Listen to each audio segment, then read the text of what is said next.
युवाओं में देखने को मिलता है, इतना टैलेंट पहले कभी नहीं था। और मैं ये सिर्फ आपका दिल रखने के लिए नहीं कह रहा, मैं दिल से इस बात को फील करता हूँ। आज के इस दौर में 98 to 100% मार्क्स कई स्टूडेंट आराम से ले आते हैं, और अगर कोई 98% और 100% मार्क्स ला रहा है तो किसी को कोई हैरानी नहीं होती। और हमारे दौर में सब सब्जेक्ट के मिलाकर भी कई बच्चों के 100 पूरे नहीं हो रहे थे। तो ये बात तो बिल्कुल तय है कि आज की पीढ़ी में टैलेंट की कोई कमी नहीं है। लेकिन कहानी में ट्विस्ट कब आता है जानते हैं? जब बच्चे 14 से 20 साल की उम्र में होते हैं।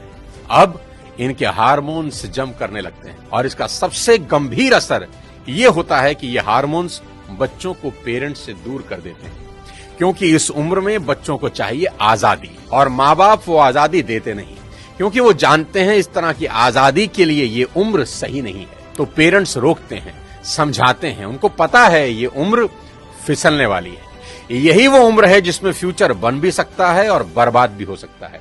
अब यहां बच्चों को लगता है कि यही दो लोग मेरे दुश्मन हैं। यहां बच्चे अब माँ बाप से झूठ बोलना शुरू कर देते हैं, चीजें छुपाना शुरू कर देते हैं। बच्चों को अब दोस्तों के साथ रहने में ज्यादा मजा आने लगता है, अपने ही माँ बाप अब दुश्मन दिखाई पड़ने लगते हैं। अगर किसी बात पर माँ बाप डांट दें तो आजकल के बच्चों का एक फेवरेट डायलॉग है, आवर पेरेंट्स आर आउटडेटेड। पापा आप सठिया गए हो। और अगर बच्चे ऐसा कर रहे हैं तो मुझे इसमें कोई हैरानी की बात नजर नहीं आती। ये नेचुरल है, सभी करते हैं। 25-30 साल पहले हम भी यही करते थे, और आज के कोई 25-30 साल के बाद इनके बच्चे भी ठीक इसी इंटेंसिटी से ऐसा ही करेंगे। ये साइकिल चलता रहेगा। अरे आपको दिक्कत क्या है हमसे? कम से कम हम कोशिश तो कर रहे हैं ना। बाकी मोहल्ले के लौंडों के जैसे सड़क पे आवारागर्दी तो नहीं कर रहा है, लंठाई तो नहीं कर रहा है। पढ़ाई पे ध्यान दिए होते हैं तो अरे नहीं गया ध्यान पढ़ाई पे। एक और कहानी जो इस उम्र में होती है वो ये कि बच्चे अपने पेरेंट्स से अब नफरत करते हैं और दूसरे पेरेंट की बात खुशी खुशी सुन लेते हैं।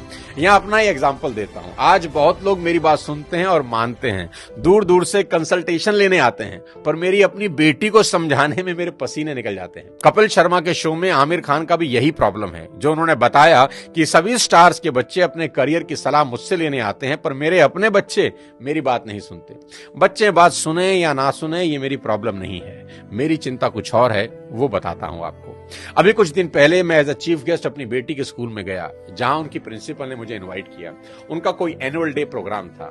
मैंने वहां भी यही कहा कि मेरी चिंता बच्चों की परसेंटेज को लेकर कुछ ज्यादा नहीं है, क्योंकि पिछले 20 साल में कोई 200 से ज्यादा कॉर्पोरेट्स को मैं ट्रेन कर चुका हूं, और मैं जानता हूं कि स्कूल और कॉलेज में पढ़ाई जाने वाली 90% बातें जिंदगी में कहीं काम नहीं आती, और 90% बातें जो जिंदगी में काम आती हैं वो स्कूल और कॉलेज में पढ़ाई ही नहीं जाती। मुझे तो याद ही नहीं कि कब sine theta upon cos theta is equal to tan theta मैंने अपनी जिंदगी में कहीं इंप्लीमेंट किया।